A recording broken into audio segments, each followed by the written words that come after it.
All right, ladies and gentlemen, what's going on? We are back and we got some updates. So before we go forward, please take a moment, read the disclaimer. We are not financial advisors. We have no idea what your situation is. Please do your own due diligence. Take everything we say with a grain of salt, especially on this episode, as Matt and I have a small account challenge we will be going over. So please do your due diligence, pause the video, read the disclaimer. Thank you very much. Matt, how you feeling today? A little bit better. It's Good. been fun. Slept a good bit. And I have to admit, I didn't update the portfolio tracker, but I don't think I've made any moves, Steve. So I have to double check. But it'll be fun. This is always one of the better parts of the week. I think this is really fun. Something that you and I have started, and yeah, I think it's funny. Your disclaimer is always pretty funny. Like, we don't know your situation. It's like, I don't even know my own situation. So ain't that I'll be able to. But anyway, I'm excited to be here. Thanks for having me. Ain't that the truth? And I am dressed like this because I will be going to the gym directly after this. As I said last night, we're going to try to turn over a new leaf. Get back into it. I might go for a walk, Steve. You know what? You're inspiring me. I need to figure out. Yeah, maybe I go for a walk. Maybe you're inspiring me, Steve. I got some steaks ready to go for after I lift. So, we're going to try to eat clean. We'll try to get after it maybe 3 or 4 times a week. We'll see. Anyway, that's not why all of you are here. And thank you so much for being here. Charles, what's going on? June, what's going on? Miss Lawfi, what's going on? Hopefully, everybody's going to have fun tonight. Don't drink and drive, and don't do anything that puts you in a situation. But enjoy the Super Bowl tonight. You're a good role model, Steve. No, Chels is a good role model. She's on the treadmill right now. That is a good role model. Good role model. Thank you for all you do. All right. So I made some updates to my tracker because I think it's important to show the best real-time information that we possibly can. And even though my cash secured puts have not been assigned yet, and technically I am not actually down money until the money goes out of the account, I think it's important to show what my potential risk is. So I reconfigured everything in the past 15 minutes. Okay. Get it, Steven? So here's where we're at. I apologize if there's any little mistakes. I don't think there is. I just got done writing an article and updated all this in the past 15 minutes, as I said. So I have generated $594 in income from options. My profit is negative $1,200 because of where my cash secured puts currently sit. So let's get into that. So right now, I have 2 tranches open. I have 1 cash secured put on Zeta open and 2 cash secured puts on BMNR open.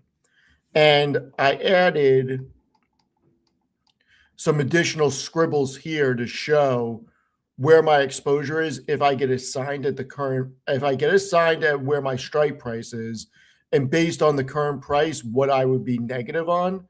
And I would be negative 1867 on these.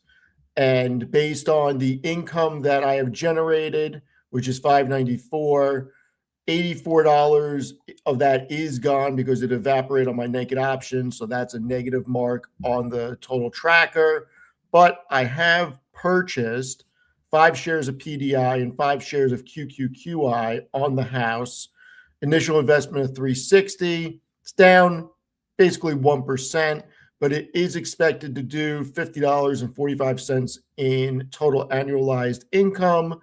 And right now, I am at a current value of $8,789.29.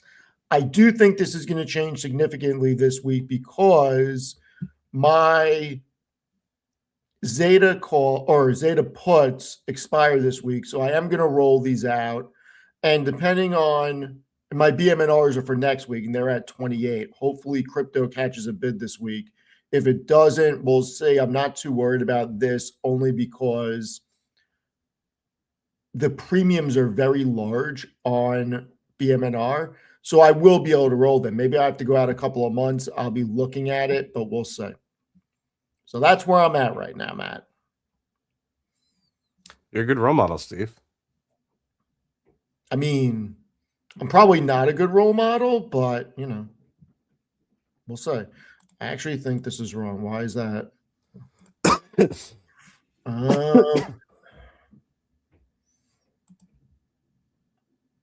Something is wrong here. I think these are flipped with the premium, but the income's the same. I just think the percentages are flipped. I gotta figure out why. Yeah, I think the percentages had a money sign in them, so I was locking it to the difference. You might want to check. I think when I did mine, I had to fix that. Yep. So where are you at? Where's No your big deal. total portfolio value at, Matt? Just keep yours open, and unless you want me to drive it, Nope. I can do I it. don't mind. I forgot that you're on the same side as this. Yeah. I'm actually down, Steven. So this is the 8th, right? So I didn't have any updates from last week. So let me just make this. Okay.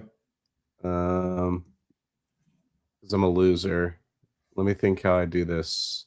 So closing value is 10,882. So let me just do this. And I just make this what 11,249. Yeah.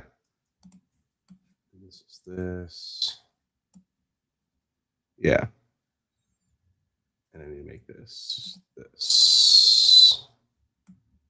Why is that? Okay, so this is negative.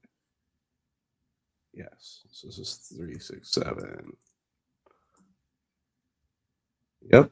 And then I can get rid of this.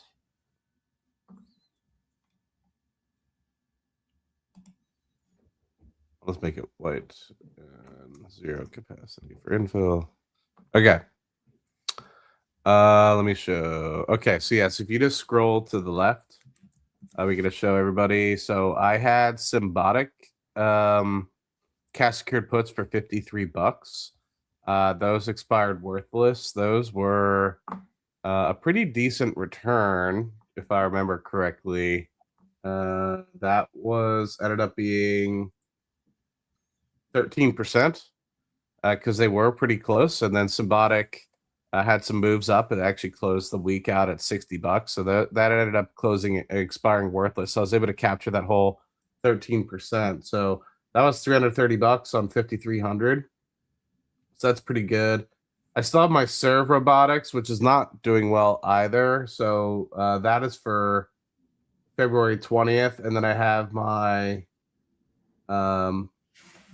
SoFi, which I did roll. So I think I have to update that as well, because that supposedly had an expiration date. So I might still have some updates to do. But overall, I mean, the portfolio's at around 10,882, so 8% ish return. I'm down the most on my TQQQ long call, which I had bought, and that was for an expiry of February 20th. Obviously, we've been kind of in this pullback period for the last 2 weeks, and so the value of that is down about 88%. I had 2 contracts on that, and so here we kind of are. Unfortunately, Wait, so we were way what are your ahead. current holdings? I have a Serve cash secured put. I have a SoFi cash secured put. My TQQQ call, long call, So you're and 55% cash.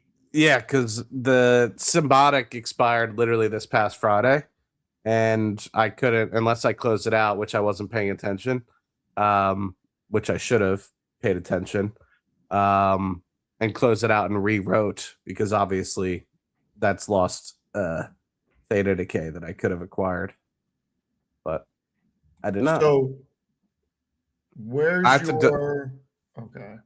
I have to double check with my SoFi. Wait, hold I on. did I had to do something with that SoFi because there's no way. Yeah, you said you have a SoFi cash secured put, but you don't have it in here. Did you roll it? Because this was expiring the 30th. Yeah, that's what I was stating. I need to figure out what I did with that. Okay. Where the You hell didn't did get my assigned that, did you? No. Okay. Where the hell did my Fidelity go? Oh, here we go. So yeah, it's a February 13th now. A Okay. 23. So I'll have to update what the pluses and minuses were. Because I think I Okay. had to roll it for a loss, so Okay. maybe And let them then know. based on where the shares are, it could be underwater if you don't roll it again. Exactly.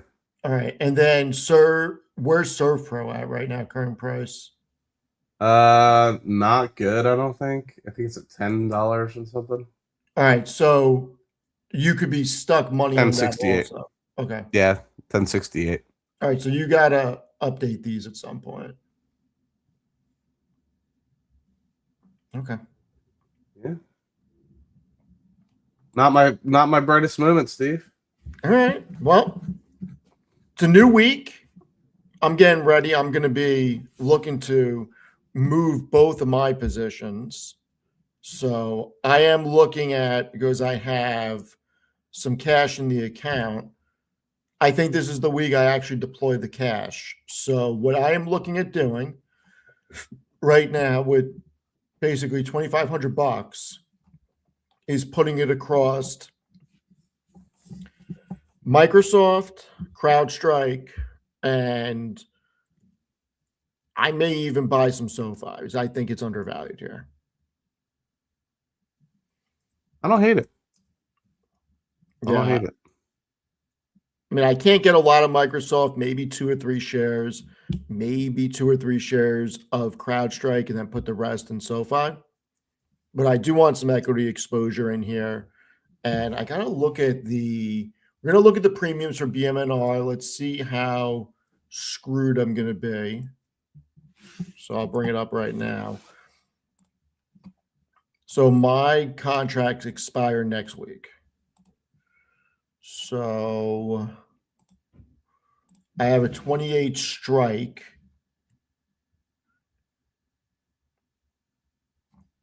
It'd be nice if I was on freaking calls. Jesus Christ. So they are 755. So I'm probably gonna have to go out a while. So remember that 755. 755. Oh God. That's not good. Well, yeah, we need crypto to come back in the next 2 weeks. So I'm basically going out to the summer. It doesn't even fucking help. We're going out to August. Is that what we're telling me? I'm going out to fucking August on this? Yeah, pretty much. I would have to go out to August to roll it down to 23. So I need to hope that Ethereum goes up a little bit and I can get some time in the next 2 weeks. I'm not really worried about Zeta because it's not that crazy, but BMNR could be a death by 1,000 cuts at this point. You think so? Could be. I mean, we'll see. I mean, look, the good thing is I don't mind owning more of it because it's under where my average price is. So it is what it is. It just sucks because half my portfolio of the small account will be tied to it. And I may have to roll it out to August, which is quite a bit of time. So we'll see. Or I just let get assigned and just start trying to chip away at it with cover calls. I mean, Steve, I have a serious question for you. Yeah. How much interest did you get based off of all the cash that was in your account? How much interest did I get based off of the cash in my account? Yeah, I mean, I even got some interest because I mean, I had a decent amount of cash just sitting there. I mean, I don't have a lot of. I'm assuming you did as well. Not a lot of interest, but some. So here's the problem. I have other cash in this account, so I have no freaking clue. Yeah, that's part of. Do we just exclude that? I think I'm gonna have to exclude it. I mean, what would it amount to? A couple of cents at this point? For me, it was like $18. Can't be. I don't know how it would be. I mean, you have $5,000 or $5,500 tied to cash in that account. There's no way you got $18 of interest in a month. It was like 10 grand. Yeah, but you have 10,000. stuff tied against cash secure puts. You don't get interest Yeah. on that. Yeah, you do. You do? Yeah. Minus Um, 0.035, let's say, divided by 12. Yeah, that makes sense. all right, I'll have to figure it out then. I'm okay excluding it, to be honest. No, we can it's part of it. I'll just have to figure it out based because I'm using an account that's already set up for options. So I'll just have to figure out with the other cash and do a percentage of it. Damn it, Steven. It's fine. Add it in. Add it in. I mean, it makes sense for me because we started this like midway through.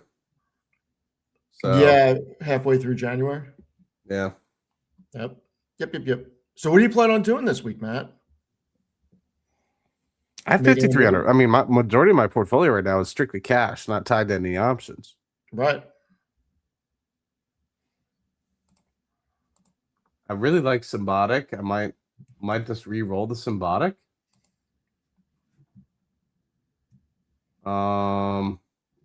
What other positions that are in below 10 grand? Like, what's TQQQ at right now?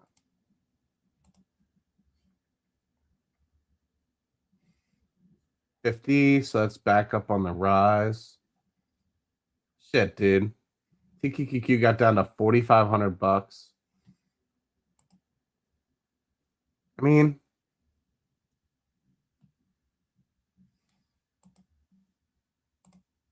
I could write a 5,300 cash secured put February 20th next week for TQQQ for $340. I mean, You could do that.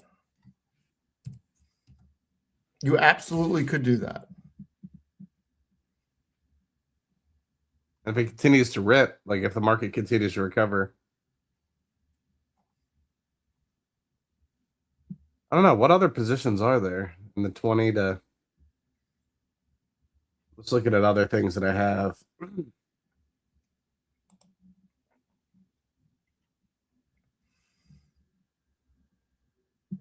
Dutch Brothers. Could also, I know iBet's taking a huge hit. Dutch Brothers is reporting on Thursday.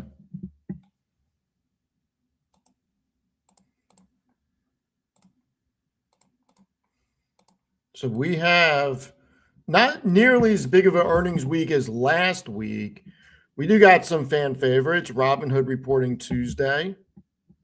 Got Coca-Cola reporting Tuesday. We have Cisco Wednesday, Shopify Wednesday, Vertiv Wednesday, Coinbase on Thursday, Arista Networks Thursday. Some people like Rivian Thursday. Matty Dutch Bros Thursday. Then Enbridge for me on Friday. I like Zeta. I'm a shareholder of Zeta, so I do like it.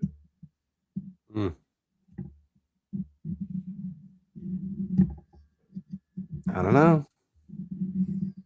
I don't know. What do you think about doing, Matt? I'm gonna have to roll my positions. I mean, Zeta, I may actually just let get it assigned. I don't think you'd be bad to get it assigned.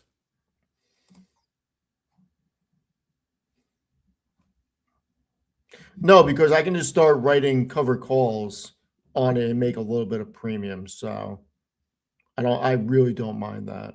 And that's what I think I'm trying to do. Like, I think I wouldn't mind writing a slightly in the money company, like a TQQQ or a Bitcoin. And if Bitcoin, for example, stays around here which I think it will, around the 70,000 mark, then even if it goes down a little bit, I could still write covered calls on it if I get assigned, You could. or just roll it down a little bit.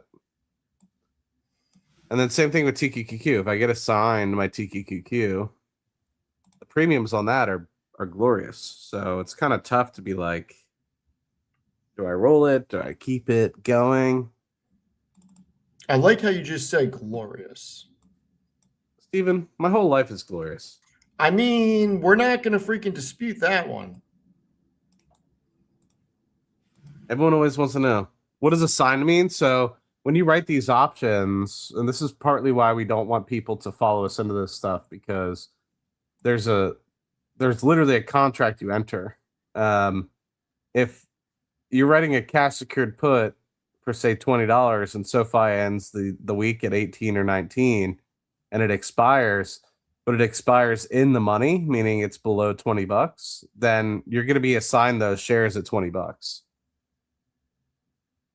So, and if you don't know like that simple terminology, like you shouldn't be following us anyway, but hopefully this is an educational segment and you guys aren't literally just taking these and writing them, because we're doing some extremely aggressive things here, because we basically said we don't mind taking 10 grand and lighting it on fire. For the most part. So if taking 10 grand and lighting it on fire is not what you want to do, then I would not follow this segment. I mean, follow it for educational purposes, maybe learn some things about cash secured puts, maybe, but like Steve, for example, he's thinking he might just let it get assigned, take his Zeta, maybe he writes some cover calls on it, maybe he just lets it go because he's confident that Zeta in the next year will do well. Yeah, I mean, basically what we're talking about with the options are, with a cash secured put, you are basically taking cash. You are entering in a contract saying that you are willing to buy shares of a company at a specific price on a specific date if the shares reach that price or lower. And whatever contract you are entering in, it doesn't matter what the price is. So I entered into cash secured puts at 20, I believe, or $20.50. It does not matter that they are at 16.50. It doesn't matter if they go back to 18. I will still have to buy a block of 100 shares at 20.50. So I would immediately be underwater. Wait, hold on before I finish that. Did Anthony actually do that? Senor Noto, did he do that? Hold on. I'm not seeing that. Stefan, I'm not seeing that. people making stuff up again? Don't tease me like that. All right, let's look up Anthony Noto. Maybe he did. Maybe he didn't. Oh, he did. You guys are not teasing me. Thank you very much. Anthony Noto. Where at? I don't see it. I'm showing it right now. Anthony Noto reposted SoFi article.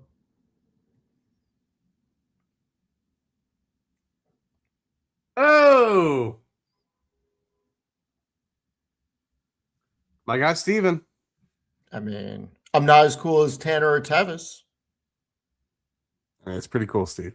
but not going to show the DMs. Him and I, once in a blue moon, DM each other. Oh, you don't DM me, Steve. I mean, I call you. That's a good point. The only thing Steve says, he sends me a link. He says 2:30. Just kidding. I mean, you're not wrong. He calls me beforehand, and then he says, "I'll send you the link." And the link, you know what I mean? I need babying. I'm a millennial. Are you? I don't know. I think I'm a millennial also, actually. When does millennial end? 80, I think. I meant like let me see. When do millennials end? 96. Gen Y. Okay. When does Gen X? What's the cutoff for Gen X?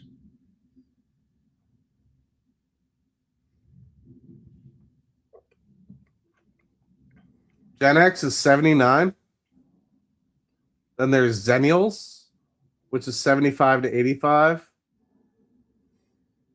So And I'm then a millennials. Zennial.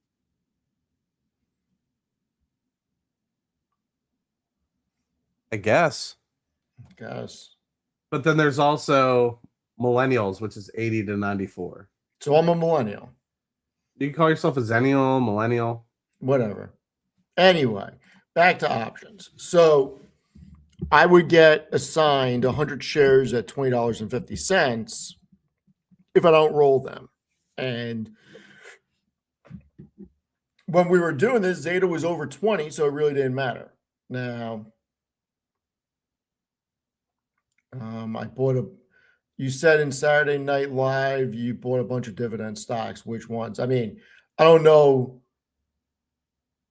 which Saturday night. If you mean last night, I bought more QDVO, I bought more Starwood, I bought more, I think 10K. I bought something else too. I just don't remember what it is. People, I don't get what the high comments. I get drug tested. I get drug tested for work. Do you know?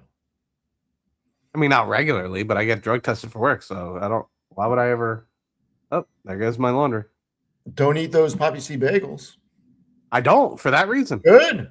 I'm not trying to. And they're my favorite. It's. Are they really? Dude, yeah, little poppy, little smear. I mean, I like the everything. Everything is by far a little sausage, egg, and cheese on everything. Everything is pretty legit, man. Yeah, I'm high on life. I'm high on being alive with Steven, with probably 1,000 people. You're high on that hopium. I'm high on that hopium. Steve's pissed to pass my drug test. Jesus. I mean, you could. I'm clean, so. I mean, Steve's a model American. Steve is what we call a model American. I'll tell you what I need to do is I need to clean out that fridge behind me. That's what I need to do. You could. You absolutely could, Matt. Anyway, so I don't mind getting assigned Steve, we need you in another suit. What do you mean? The podcast. I wasn't wearing a suit. I was wearing a sport jacket. Looked great. Thank you. We got a couple others in there. Oh, it's gonna get through the carousel. Yeah, I think I'm just gonna do them in one big rotation. I need to get new jackets. Thank you, Charles. Well, I have my Matt Foley jacket. You see this? There we go. Like it. What is it, Mick Foley? Down by the river? What is it? Is it Mick Foley? Mick Foley's a wrestler, sir. Who does Chris Farley play on Saturday Night Live with the blue jacket? Oh, the Down by the River skit? Yeah. I don't know the name. Okay. Matt Foley? Okay. Matt Foley, motivational speaker. By the way, the chat is freaking awesome. What do you mean when you say a full position? Different for everyone. That can mean a lot of things for me. Where I would say the easiest way for me to describe it in my terminology, in my mind, is my cutoff for either how many shares or how much capital I want to deploy.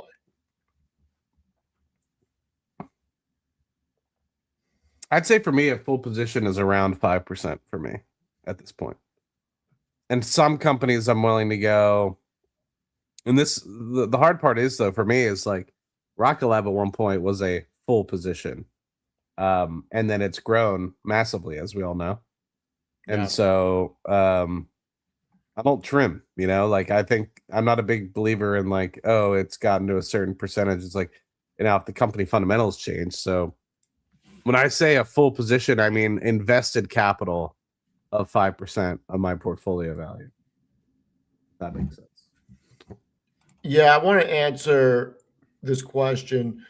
Do you ever sell stocks that ran a lot and is near all-time highs, then use that to buy a dip on other stocks and let that run after? I do not. I just add more capital when I'm able to. I'm not looking for tax consequences because I already have too many tax consequences in my life, and I don't like writing checks to Uncle Sam. I don't have to, although it does mean you made money. But normally, like for instance, Meta, when Meta got over 750, I'm not selling Meta there. When Nvidia got to 200, I'm not selling Nvidia there. I mean, I have no problem exiting a position if I want to get out, but I'm not playing the moving money around game, so to speak. Like I will just save and then add more positions when I can put more capital in the market. I mean, I think it's a great question. I think it's very dependent upon each person. I personally try to understand whether or not the value of the company that I'm holding is maxed out or not, or gotten to a certain amount of its NPV, not NPV, terminal value. So, like, let's say if Palantir got to like a $2.5 trillion market cap valuation today, or like 80% of that, like a 2 billion, or sorry, 2 trillion out of 2.5 trillion, which I think it's going to is like 2.5 trillion eventually, then I would sell it. But it's not there. And same thing with Rocket Lab. Like if Rocket Lab got to like a $300 billion market cap valuation today, I would sell that. But it hasn't even surpassed 50 billion. So it doesn't make sense for me to sell something when I still believe that there's still so much to learn about the company. It's still young, and that could be a risk as well, right? So but there's been times where I've over analyzed the company and thought it'd be bigger than it was, and it turned out to be not as good. So I think to me, it's always an idea as to what is the company currently trading at to its terminal. And if it were to get to that, and generally my terminal values I consider is 2035. It's not actually my terminal value, but 5-10 years down the road. So it's always kind of moving in that respect, if that makes sense. Like when I first bought Palantir as a prime example, I thought it'd be a 150 to $200 billion company. Now much further on, I'm realizing the potential of it and how it could be a 2 trillion, $2.5 trillion company. So it's always about understanding where that market cap eventually can get to. And then you have to think, okay, well, how many shares is it going to have at that point? And so to me, that's the way I kind of look at it. Now, because I think so many people that get screwed, they're like, oh my God, it's run up 2x or 3x. It's like, well, that's great. But in terms of its like long-term terminal value, like, are you cutting it short? Like I knew people that cut Rocket Lab in the 20s. It's a $10 billion market cap valuation. And they're like, oh, I think it could be a $200 billion company one day. It's like, well, then why did you cut it for 5% of its terminal value that you think it's going to be? So I see people counterintuitively. And just because I do it that way doesn't mean that you have to, right? I mean, it's all very much about what you want. I know some people like to move in and out of positions. I'm like Steve. I don't like to generate capital gains unless I need to. Now, if something drastic were to happen with Rocket Lab and for some reason the long-term value deteriorated from 300 billion down to like 50 billion, then I'd probably start to sell, because you're at 35 billion out of 50 billion. You're looking pretty healthy, right? And if that's only going to be 50 billion by the time we get to 2035, that's not a large return, right? I would just rather put my money in the S&P 500 at that point. And so that's the game I generally try to play. I'm like, what's the stock today? What's its market cap? What do I think it could potentially be in 2035? And what's the compound annual growth rate of that annualized over the next 10 years? And if it's like 2 to 3% annualized, I'm like, well, you can just probably put that in the S&P 500 and make out better. But when you're looking at next decade and you're looking at Venture Global and where they could be, in that amount of time, to me, that's where I'm like, okay, cool. And then of course, if the stock runs up by like 50 to 100%, I'd sit there and be like Rocket Lab. Say Rocket Lab went to 150 billion. Well, that's half of what it is. But me keeping it, unless something drastically changed to make the terminal value change, go from 300 to 500 or whatever, then like it has with Palantir for me, then it's like I would have to sit there and consciously think, okay, 150 to 300 billion, that's a 1x. Like that is um over the course of the next 10 years, a 7% compound annual growth rate. I'd, as a single company risk, likely that I should probably just put that in the SP 500 where I'd probably get 8 to 10%, and have the entirety of the market as a proxy rather than a single company.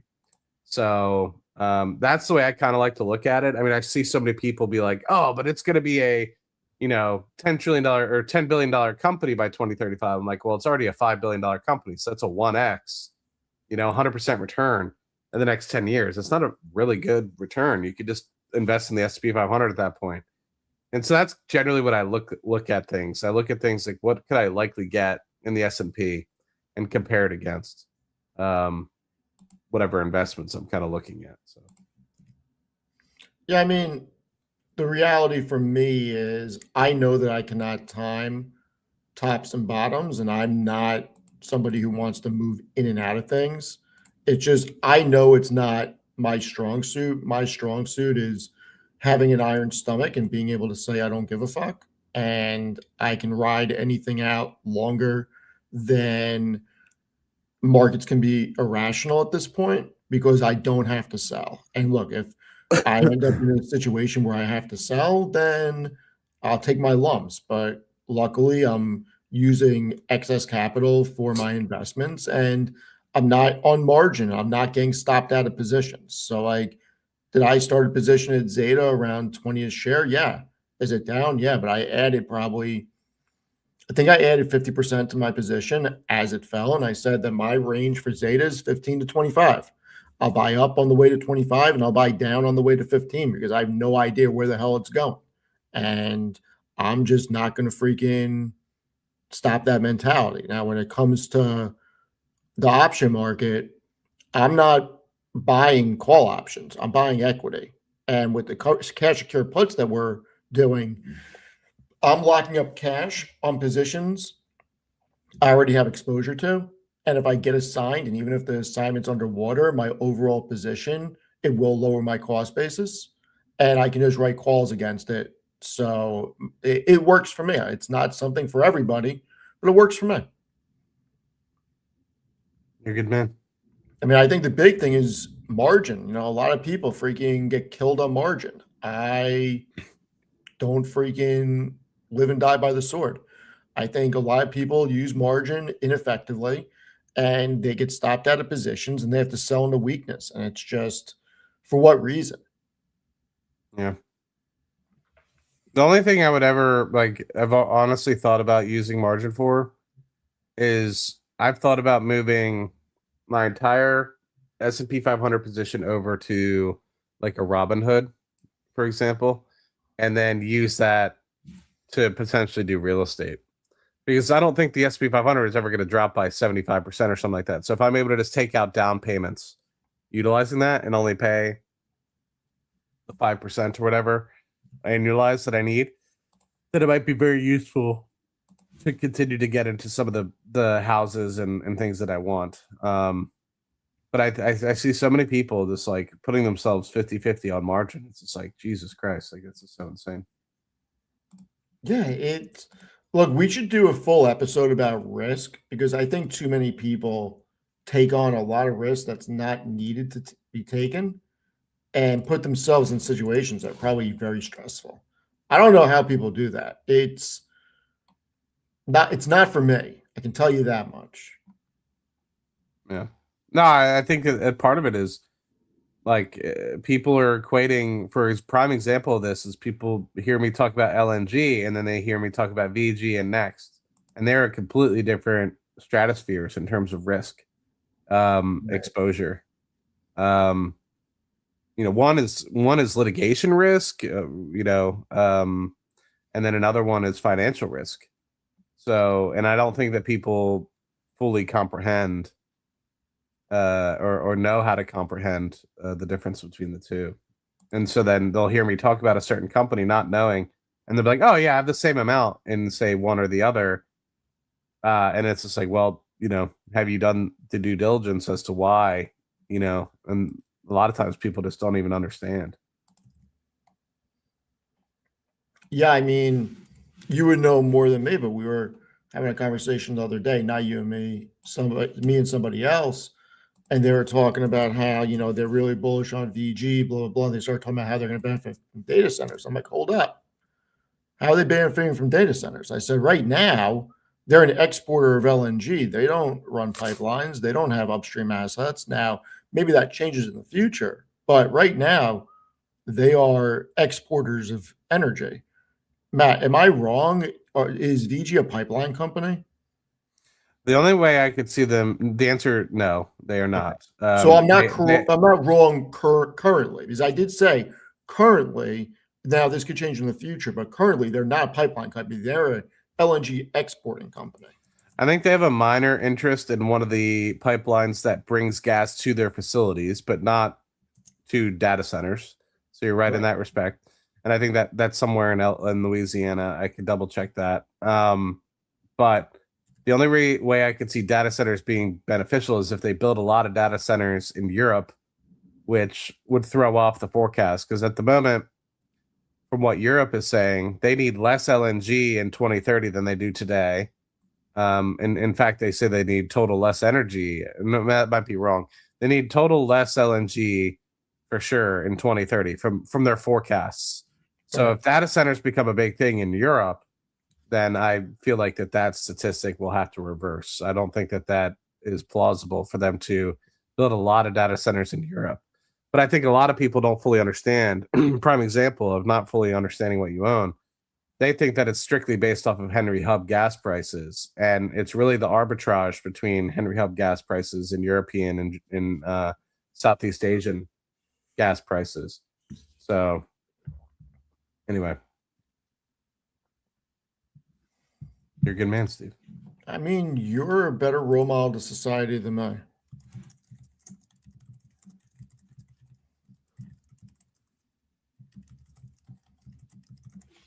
So where do you want to pivot from here, Matt? Are you I'm outside of curious. the? I'm curious why you don't have more VG, Steve. I mean, because I'm shook. I'm not like you. So yes, they do have the Blackfin pipeline, which they just used to monetize. I think a little bit of. They put up some of the equity in this. Um, it goes to their CP2 LNG facility. And they have a few others, but all of them go to strictly their facilities, not excuse me, not not like ET or Enbridge or anything like that, where they're going transcontinental. Right.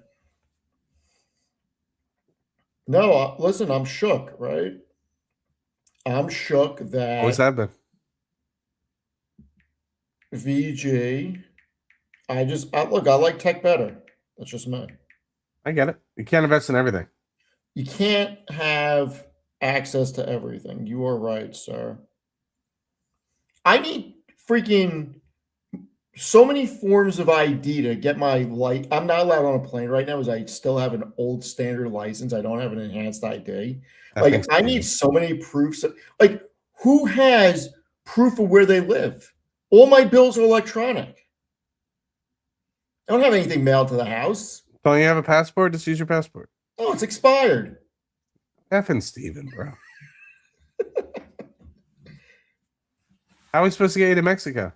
Well, that's the whole point. Get your passport. We'll do some Mexico. I'm not going to Mexico. What if I'm with you, Steve? I'm not going to Mexico. What if we get some advanced security? No, I'm not going to Mexico. Okay. Anyway, what moves we making this week? I'm doing Microsoft. Funny. Two things I'm thinking about. One, Oracle's starting to look interesting to me. Have you looked at Oracle yet? How much is it down? Down at like 140 something. I've been waiting for a man like Steve to No, I hope come not. into my life.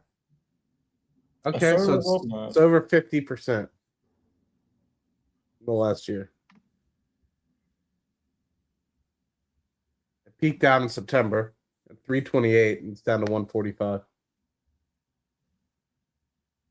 I mean, I'm actually curious, Steve. You got me thinking, Yeah. you know, it might be a better fucking play. Ooh. I'm gonna pull a little Chris Patel on you. You Okay. ready? Yeah. What are these Oracle options or Oracle debt going for these days?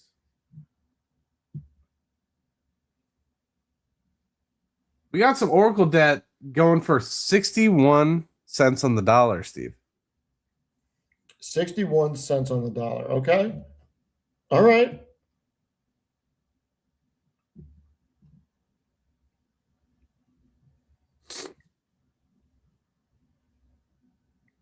I don't hate it. Why are they going for 61 cents on the dollar? Oh, because they're at 385. Okay.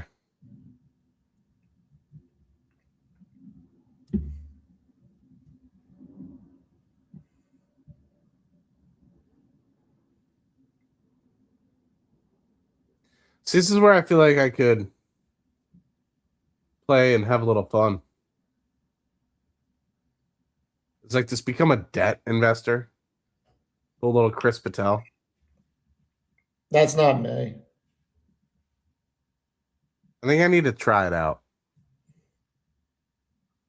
What do we got for Amazon?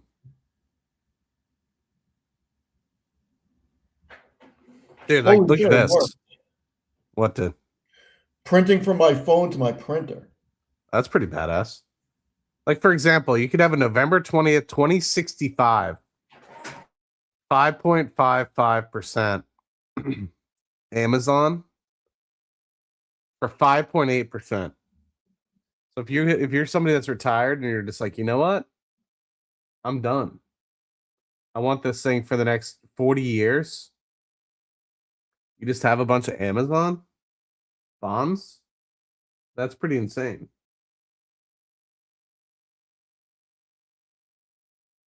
That's pretty cool. 5.8% yield. Yeah, but is it even worth it? I mean, if you're retired, But you're not retired, sir. no, I'm just putting it out there in the world. Okay. I wouldn't personally do it, but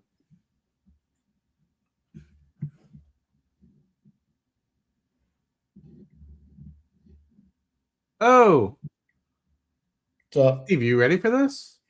am I ready for this? I don't know. Are you? There's a Apple February 23, 2026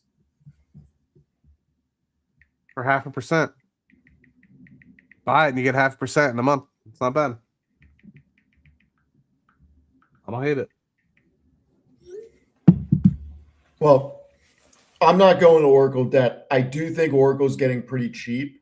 Now, I hate the balance sheet. I'm very interested in what they report this quarter, but it is, from an earnings perspective, inexpensive.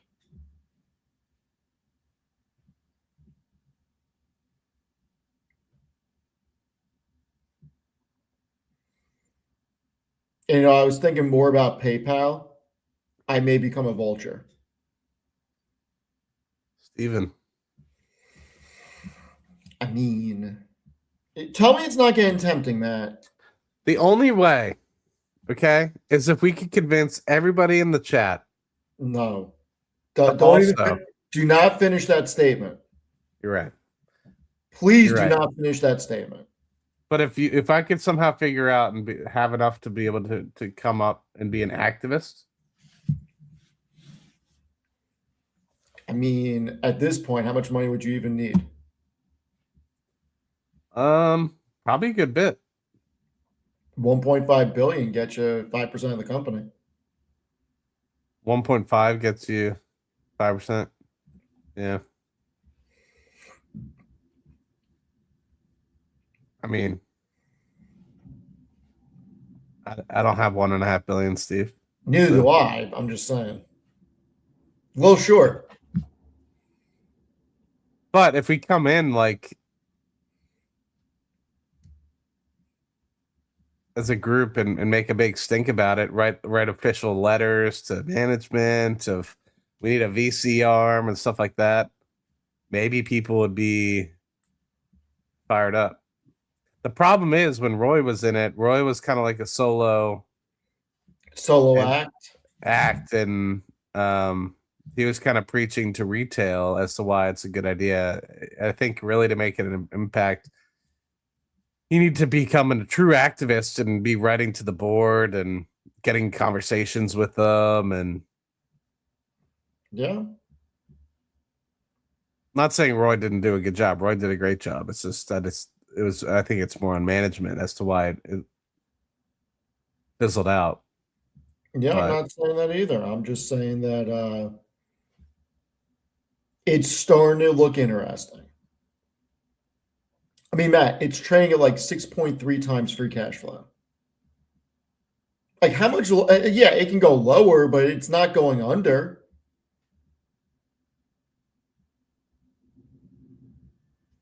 I mean, do we just become the YouTube activist group? Like and our statement is we know that we don't have enough money to freaking make a difference in what you guys do, but we're just going to make a ton of noise until you guys listen to us.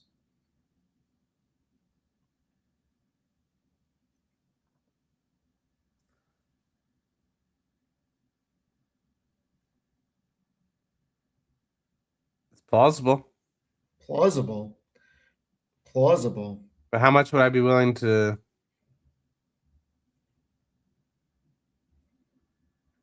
I don't know. What would you want to see Oracle do?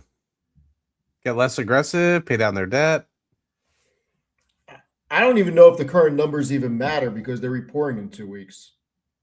But the numbers suck for Oracle. But here's what I like about Oracle. Let me bring it up, sir. I mean, they're making some decent ops income.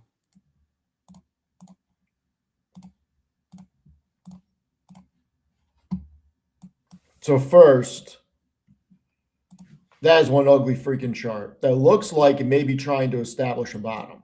But at 142, you're paying the same price it was around a year ago. And if we go out 5 years, I mean, there's a ton of support at 100.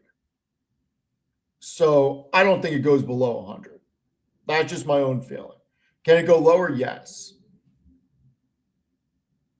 But when I look at the earnings and the consensus estimates, 27 is not going to be a great year, but the street is expecting a tremendous amount of acceleration in EPS growth in 28 and 29 for that. Because of all the data centers that they're investing in. Right. And then when you look at the revenue, you're talking about 16% this year, 29% next year, and then 48 and 45%. So this fiscal year is just about over. They're reporting Q3 earnings in a couple of weeks. So their fiscal year ends in the spring. So basically, over the next 3 years, you're talking about them going up about almost 200% in revenue. I don't know. That's something that looks interesting. I mean, that's a lot of freaking growth. And this is not a small amount of analysts, 40 and 33 for the next 2 years. So I don't know. It's interesting to me. I think if you look, and this is part of the problem, is I don't think we've ever had to really look at a technology company and wonder what the debt to EBITDA was. Well, you don't know what I want to mean? look at that with this company. I've looked at it. It sucks. Well, I mean, that's what I mean. But like, if you think about it, it's like if you could still pay off the interest and come out on the other side as your return on equity, if say they're going into so much debt because they know that they can get the return on equity of say 30, 40, 50%, and they just have to build it out, and then the cash flow eventually comes through. It's like, yes, well, the debt to the debt to EBITDA right now sucks, I mean, but 99 billion in freaking debt and 26 billion of EBITDA, that's not a good ratio. it's not horrible. It's not horrible. It's not energy horrible, but it's not good. That's the thing is, I mean, if you think about it, like 100 billion in debt versus doubling their revenue, which is likely going to double Oh, their potential net income. Triple the revenue, not double, Yeah. triple. And if they can keep the same margins, then you figure that they're doing about 79 billion in EBITDA in 3 years from now, which changes the situation a lot. The question is, how much debt do they add this quarter when they Yeah. report, and how much debt are they adding next quarter and the quarter after to actually build that out? Is the capex done, or they just keep hitting the debt markets and end up blowing it out to 150 billion? And they're like, what the hell? Yeah, I'd have to look at what those analysts are seeing and forecasting, right? Like how Yeah. much debt are they adding, etc. Because obviously it's not good. Because who knows how old those estimates are? But the the losses have accelerated over the past couple months since they've added more debt to the balance sheet. So that makes me think that the analysts weren't anticipating that much debt. Otherwise, I feel like the stock would kind of be where it's at, right? I mean, and not have gone south.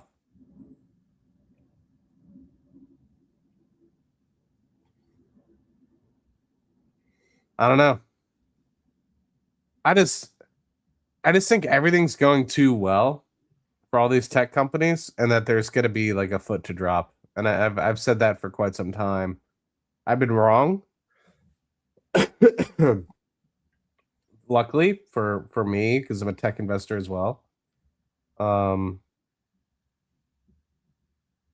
I don't know. Yeah, I am on the other side of that. I think that these companies are putting up too much profitability and they're too inexpensive. Now, not Oracle, but obviously the big six that I talked about last night, I just think are undervalued. I mean, do you think it's really just going to be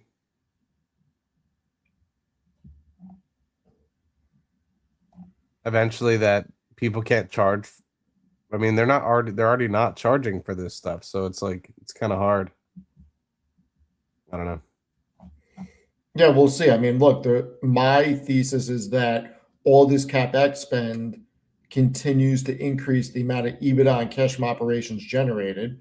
And if that continues to happen, these companies are very inexpensive on a forward basis. There's no data to show that it hasn't and isn't going to happen, because all the data indicates as they allocate more to capex, what happens year over year, cash from operations and EBITDA increases.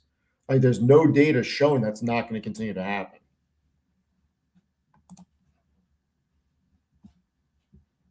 But at what point do margins get squeezed? I mean, even if margins get squeezed a little bit, if they keep adding revenue, profitability will go up. I mean, think about it. Nvidia is at a 55% profit margin. Do we really think that if it goes to 53%, that's going to matter with the rate of revenue growth? No, they're still going to be more profitable. Well, I'm not talking about for them. I'm talking about more for the people that are buying all the chips. Well, I'll bring up margins right now. Hold on.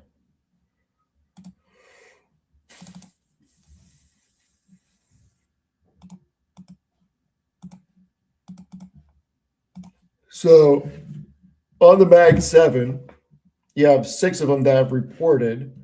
I mean, Meta's got some margin to play with. They have a cash MOS margin of 61%. Microsoft 52%. I mean, it's not like these aren't businesses with Walmart or Costco margins. I mean, Amazon's the one that has thin margins right now. But you look at Alphabet, Apple, Microsoft, and Meta; those are good freaking margins. I mean, 25 to 40% profit margins across the board for these four.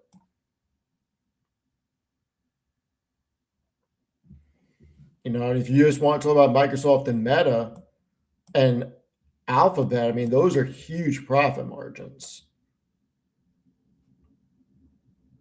I Yeah. think these companies are very inexpensive.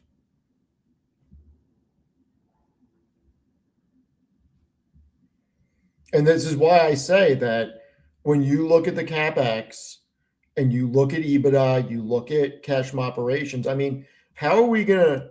I think Microsoft is the biggest golden opportunity. People took Microsoft down under 3 trillion market cap, and they're doing $175 billion in EBITDA.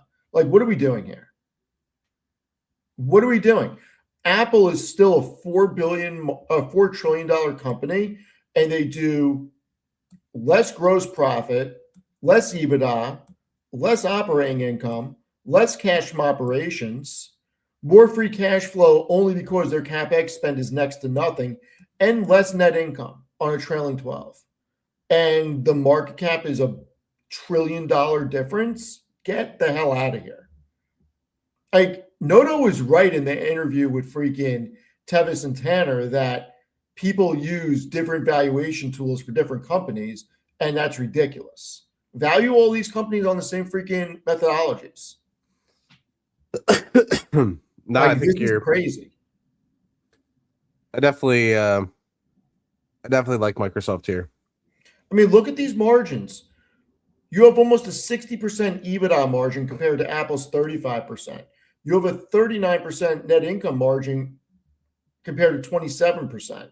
So if Microsoft continues to grow, they're adding so much more profitability because they're such a higher margin business.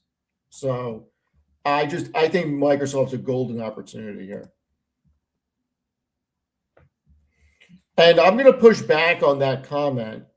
And this is not to be disrespectful because I appreciate the comment. I do believe you're correct, Robert, that they get a safety premium because of their 2 billion device install base.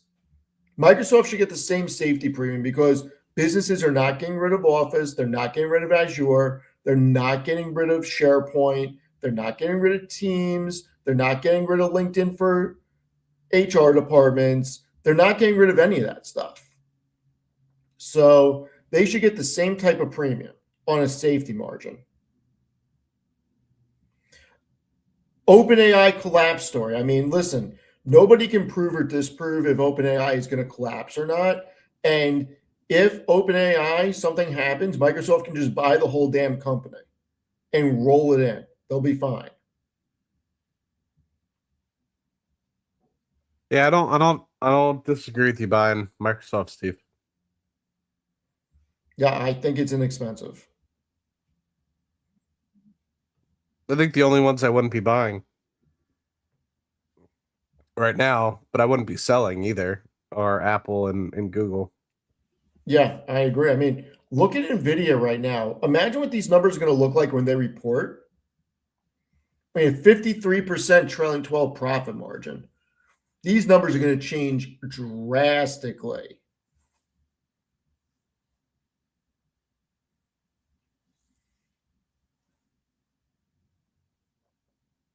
Not enough, Steve. Yeah, we'll see. When are they getting back to 5 trillion, Steve? Who, Nvidia? Yeah. 3 weeks and 2 days. I don't freaking know. I have no idea, Matt. When am I getting a fake sub like you? I was actually just thinking that. Do you think I could buy a Jubilee bracelet? For that, no. I love the Jubilee bracelet. So it's not that you can't buy one, you just shouldn't get one. But they put them on the GMTs. Yeah, but a sub doesn't have a standard Jubilee. Can we talk about something important? Yes. Well, hold that thought. I need to go get a banana or something. I'm starting to get a headache because I haven't eaten in like freaking 5 hours. Give me one sec. Steven, don't starve yourself. I'm All right. not. I forgot to eat. I'm starting to get a headache. Hold on. Okay, go get some. In the chat, what is the next watch that I need to get? It's gonna be fake, of course. It's gonna be a fake Rolex, but if I were to get a fake Rolex, what would I get? Banana does sound good. I miss living in Trinidad where the fruit was just so effing good. I'd eat banana, watermelon.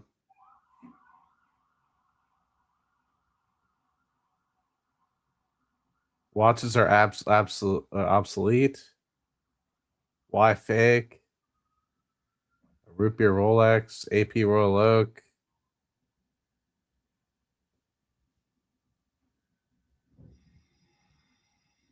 Banana Rolex. What's the banana Rolex?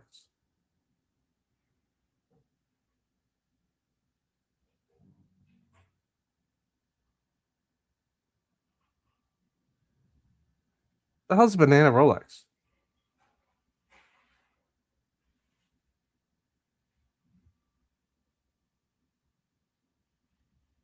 A Trolex.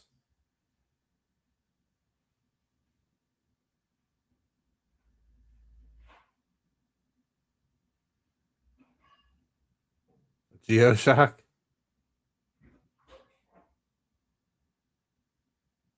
White gold John Mayer blue dial.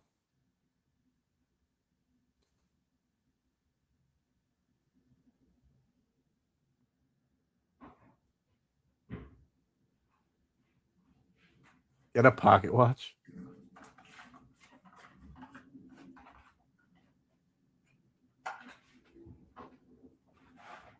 All right, Matt. What are we talking about? I'm trying to. People are saying that I'm an idiot for buying watches and I should just use my phone. I guess I'm an idiot too. But are you an idiot if you can sell it for more money than what you paid for it? Just saying. What should I get, Steve?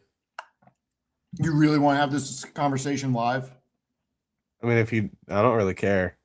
If you don't care, that's fine. I'll have the conversation. I'm not trying to out you though. Yeah, maybe we shouldn't. I'll pull it up on screen if you want to know.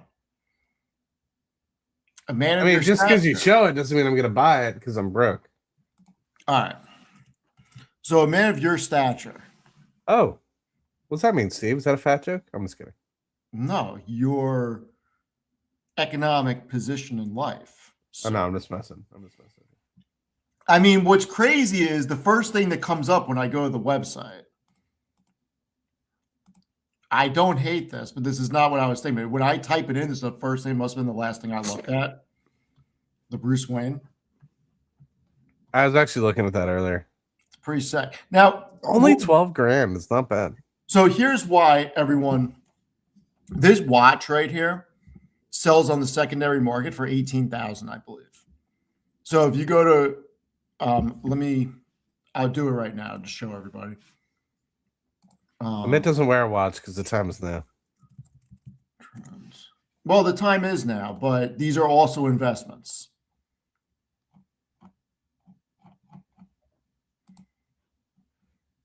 Watch charts. That's what I need to go to.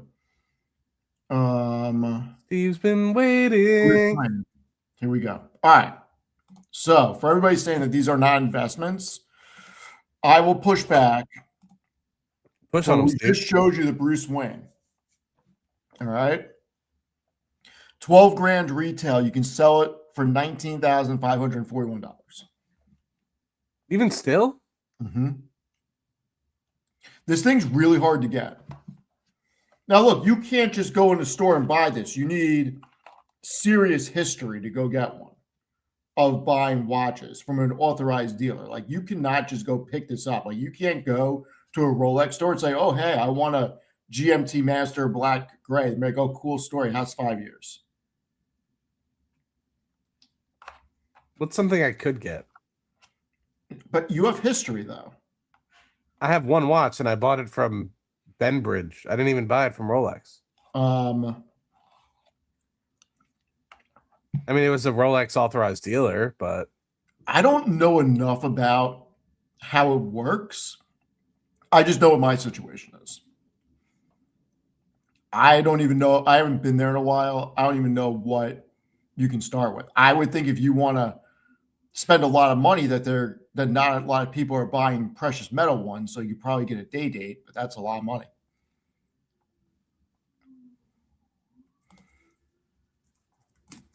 But these are investments, everyone, to some degree. If it hasn't, here's the thing with Rolex. If it has a nickname, it's going to go over freaking retail. If it doesn't, it probably won't. But let's keep it to stocks for now. You and I can do a full Rolex episode if you want.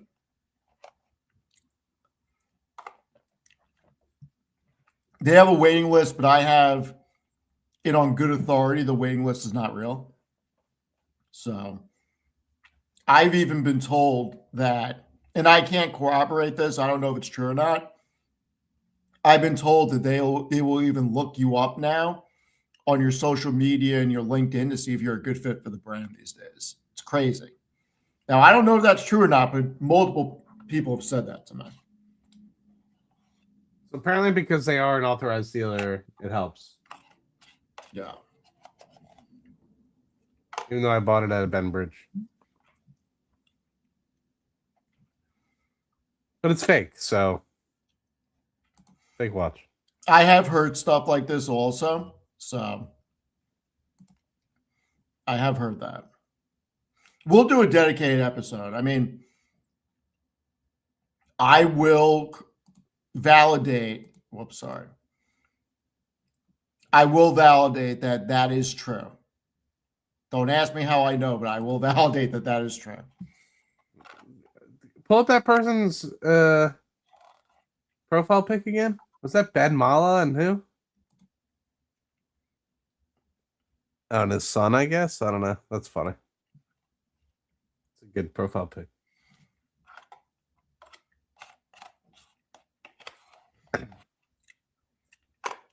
I mean, Steve, give us another quarter opening. you want me to try get you one? Yeah. I don't think I can pull off another GMT, but I could probably pull something else off. I mean, it doesn't have to be whatever you think you can pull off. I need to start going into the stores. I mean, I can text my rep. Also, we have apparently our mutual friend now that was in New York with us. She apparently knows people as well. Who? Miss Danny said she knows people. Oh, I think Bergman knows people also. So, I mean, somebody say that he does. yeah. I think I want to go on a show tomorrow. Hopefully. Yeah, Bergman's awesome. Let me see. I don't know if this is true or not. If that's true, I'd get a Batman right now. I mean, I may or may not have one of the other ones, and I can tell you it was definitely not easy to get.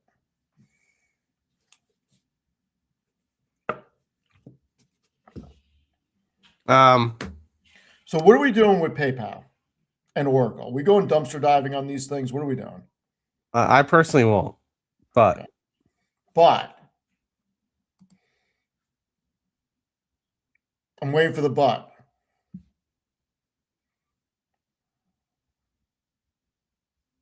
I would wait on Oracle personally for my risk tolerance. Understand how bad the debt has gotten. The debt's freaking horrible. It's horrible. Horrible makes it seem for their cash flow. It's horrible. At least Verizon does 50 billion of EBITDA, having 120 billion of debt. Don't you know what I mean? It's like your Oracle. Don't come at me with a worse ratio than Verizon. You know. I guess you're right. I may not be right. I mean, I just they have enough money. I just would want to see. I would want to see from them and the management what they think the future EBITDA will look like. I agree with that. I don't know. That's tough. That's tough. Steven, proud of you. What are you doing at the gym? Do a little elliptical. May hit back.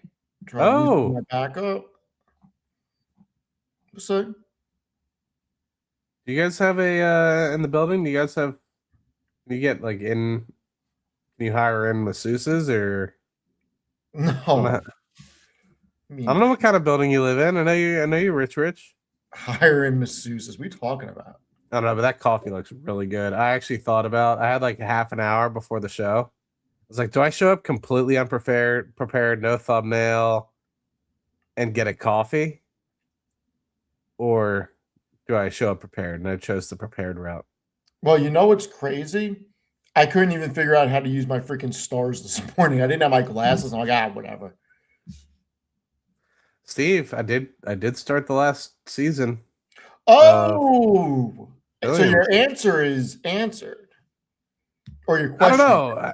It's only like the first episode, maybe second episode. I don't remember the first episode then. I mean, I still don't know if my question, I guess, for people that haven't been following is Bobby Axelrod coming back? Is the axe coming back?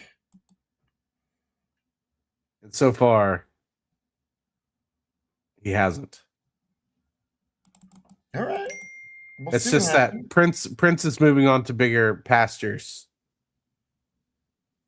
and he's looking at succession planning, etc. I'm not going to give away why. Ooh, shots fired. What's that? This is why we love X, everybody. Shots fired. I do not mean to cut you off, Matt, but you're going to. No, you're good. I need to trim my beard too. I have confirmed via sources close to, we're not going to say the word, but Jason, that he did visit the island. This clearly contradicts previous claims of having met Epstein only once. I can also confirm that Jason, et cetera, and refuses to acknowledge lying about my co-founder multiple times. Did you listen? I mean, I don't want to make a whole long to do about this, but did you listen to the last All In when they talked about this? I think you did. You said you did because they were talking about SAS after. Oh, look at Sachs getting in. Jake Al did not visit the island. Time to move on. Dude, Palmer Lucky getting into it.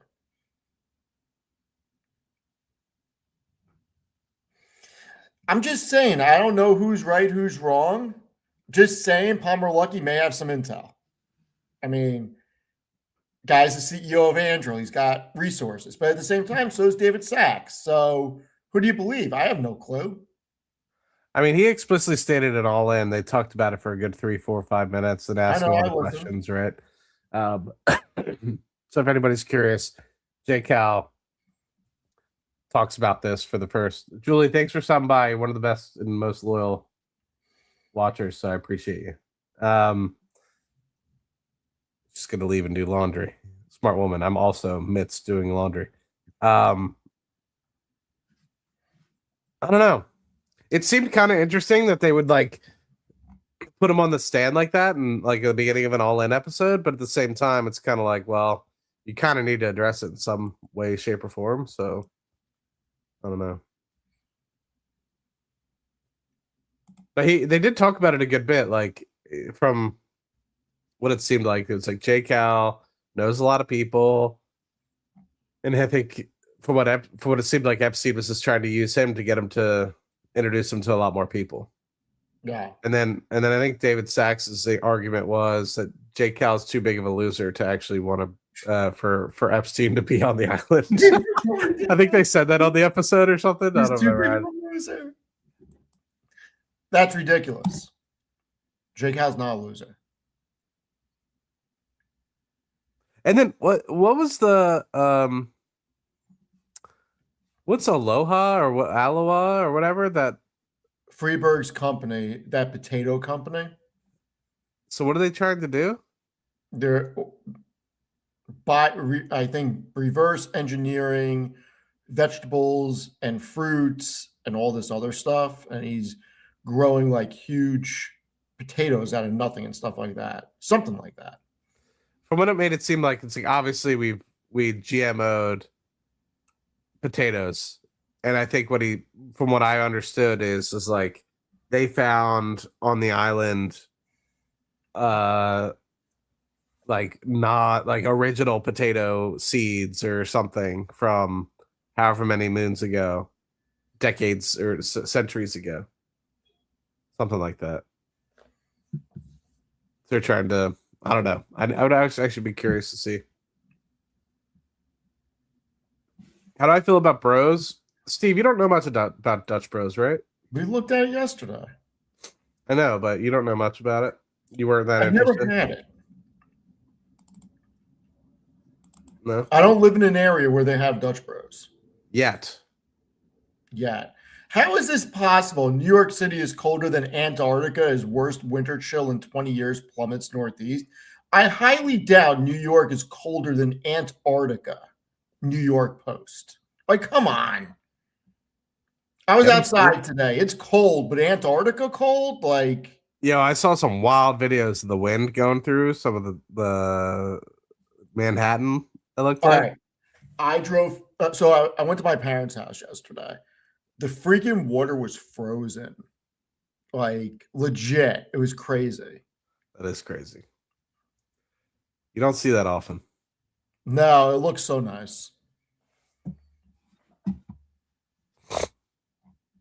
I don't know. I like Dutch Bros. I think that they're getting to a very important piece. I think the reason why they rallied last year was because they got to a place where cash flow was even at that point. They don't need to go into debt to fuel real estate, and they pulled back a little bit.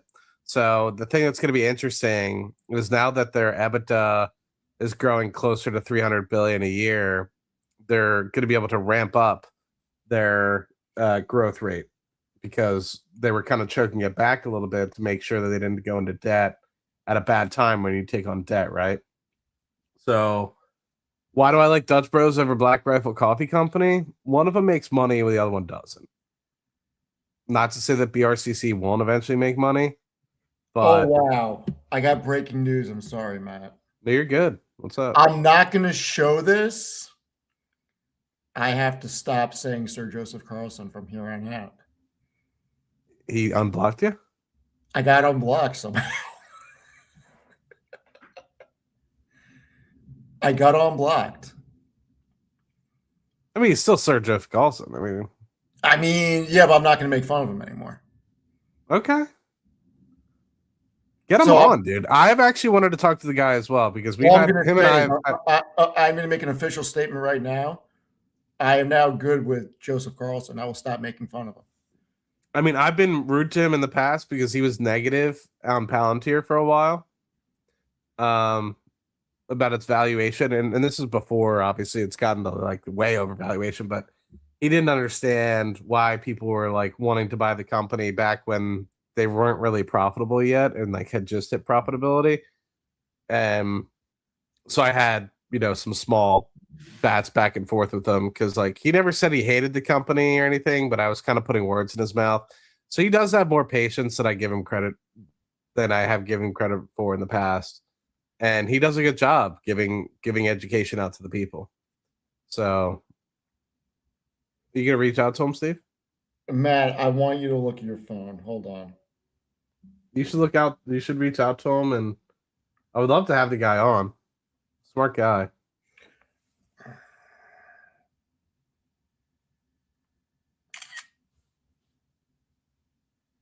Take a picture of your junk.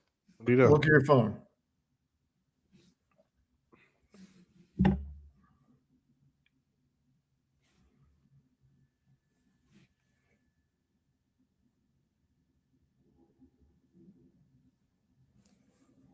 I mean, what does that even mean?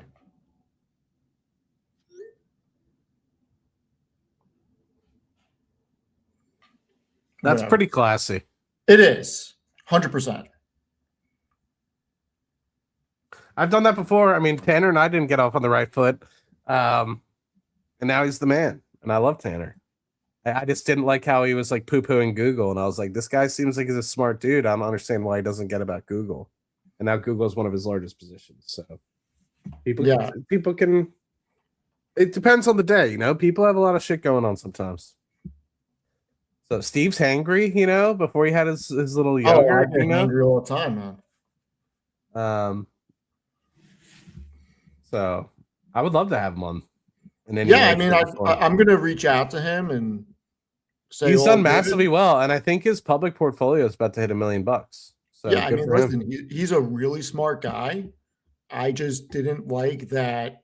Look, he doesn't know me, and I'm sure that he gets a lot of shit out there. So he probably thought I was trying to troll him.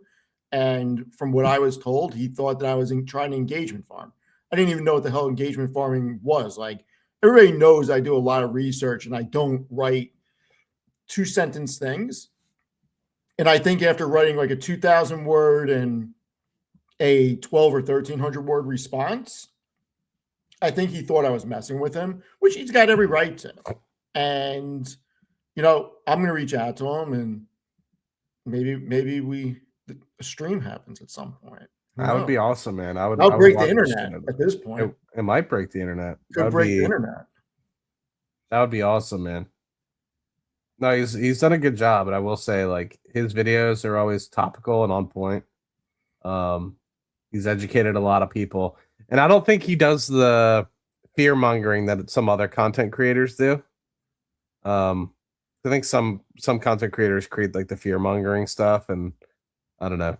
So, but anyway, and yeah, somebody said that I shouldn't be picking fights over individual stocks. You're right. That was very immature of me. I think it was partly jealousy of how good looking Tanner was, as well as his dislike for Google at the time. So we're over it. Water under the bridge. The round table with Sir Joseph Carlson and Sir Fiorilla. I like that. Yeah, I will reach out to him and try to have a conversation with him and we'll go from there. Don Fiorilla. But yeah, I mean, listen, I've never really watched his content. I actually don't even think I've seen any of his videos. I think I clicked on one just to see what he talked about, but I've never actually watched his stuff. I just see his posts on X, and he's obviously highly intelligent and knows a lot about different things. And Tanner told me he built some company that does data analytics and stuff. So obviously he's highly intelligent. So yeah, it was all over Costco. I mean, everybody knows I hate Costco's valuation.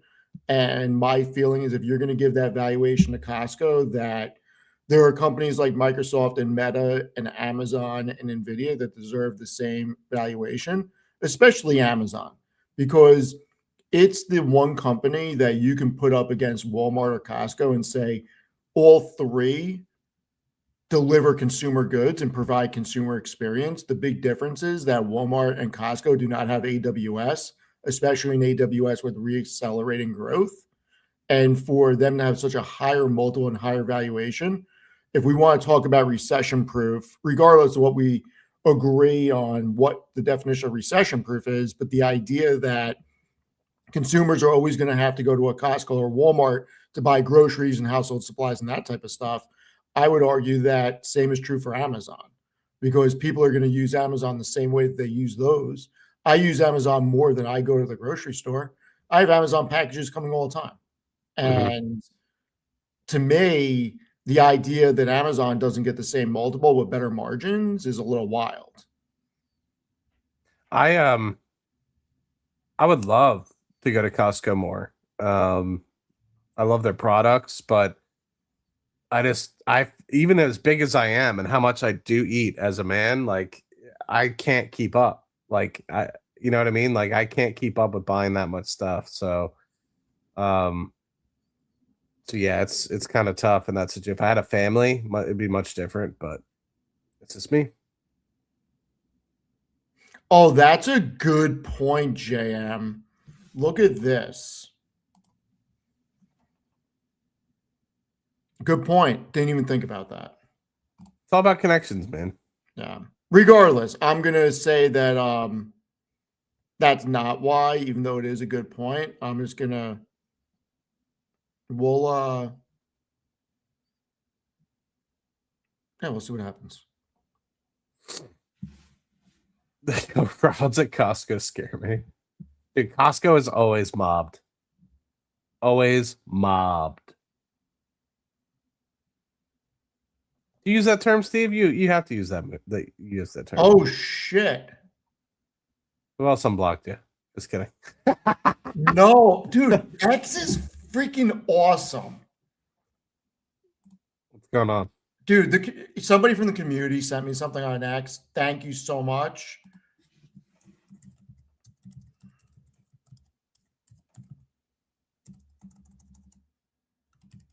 Steve's a celebrity. Steve, you're gonna get to 20,000 followers before I do. Rightly so. Yes, Carlson. That is one thing that I like about Carlson. He takes long-term approaches. He's not a trader. And so in that respect, like I kind of align with what he does. I don't think he takes on as much potential risk like I did with like Rocket Lab or Palantir, for example, but he has that long-term mindset. And so next friend request, Warren Buffett. Yeah, Dude, how many good. freaking bots are there on X? There's a lot, dude. It's bad. This is insane. It's bad. Underneath one of my posts, every time there's like 2 or 3 that are like, follow my Telegram. Insane. So yeah, I like the fact that that SJC takes that long-term approach. He's not in and out of stocks. Yeah, it seems like that. And look, he doesn't talk about bullshit companies either, it seems like. And I like that also. You know, there's a lot of people that are talking about freaking companies that are $100 million or $50 million out there in these penny stocks. Like I don't talk about any of that stuff. I think it's going to be tough for SoFi to start handing out dividends. If they're still looking at 30% return on equity. Not anytime soon, they're not. Maybe in 5 or 10 years. Not in the It next just one. doesn't make sense for them right now. No. And same thing, like well, I talk about dividends and stuff for Palantir and Rocket Lab, but that's because I'm talking like 10 years down the road. You know, I'm not talking like, hey, they need to be giving it out today, right? Like I'm talking about once, like if you look at like Palantir is stacking up cash, like they're fundraising for the next presidential election. You know, like they're so, and same thing with Rocket Lab. Like once Rocket Lab is able to get over this hump and actually start generating free cash flow, which I believe they will within the next 12 months.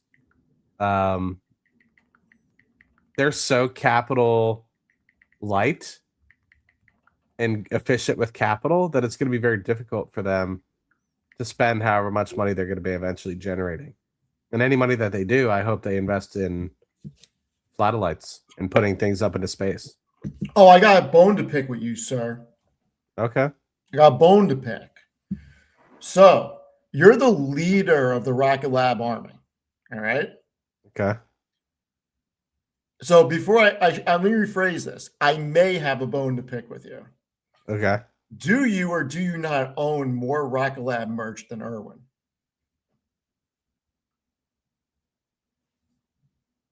I don't know. He told me how much money he has spent on Rocket Lab merch. It's insane. I'd be curious. Probably. I mean, this is going to sound, I've gotten gifted a lot. That counts. Like these shirts behind me, the one with the LC3, that was from when I went to go visit LC3. I bought the one with Sir Peter Beck that's hanging up behind there.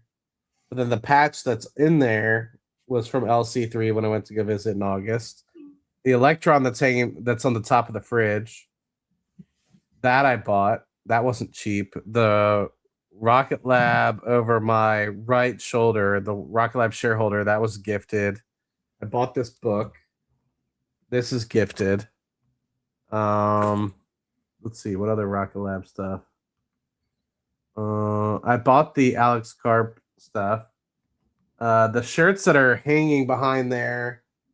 I bought the Haste shirt that's back there. I forget what launch that is. So I bought a good amount of stuff. That hat was gifted. So yeah, the only hat, I don't know if I have my Neutron hat. I'm fairly certain I bought this Rocket Lab hat. I want to say this is, I don't know if I bought this one or this was gifted, but I have a Neutron hat, and that Neutron hat was definitely, I have a lot of patches on my desk here. Like, Let me ask you this: at what point do you get a Rocket Lab tattoo? Like, what price does Rocket Lab have to get to for you to get a tattoo? I don't have any tattoos, so I had perfect first one. You know what the tattoo should be? One of their freaking rockets going up, right? Bringing up a payload of freaking $100 bills. Like, you know, when you see in the movies the freaking huge pallets of $100 bills, just have it bringing up a pallet of it. No, not good. I don't know. I mean, I'm not against tattoos. I've just never found one that, like, sorry, this is going to take a very dire turn, but I lost my brother and dad in 2020 and 2021 respectively, and I've always thought about getting a tattoo for them because obviously they mean a lot to me and they're forever with me. And I just never found the right way to express that in tattoo form, and eventually I still want to do something. I just can't find one. And I wouldn't be opposed to getting a Rocket Lab tattoo. I wouldn't be opposed to getting a Palantir tattoo. I just don't want to regret getting one, if that makes sense. I think that Vince said this yesterday on the weekly. I think he said if Rocket Lab hits like $200 a share or something, or $300 a share, that Adam Spice said he would get a tattoo, and I think we all agreed that we would get a tattoo. So Very interesting.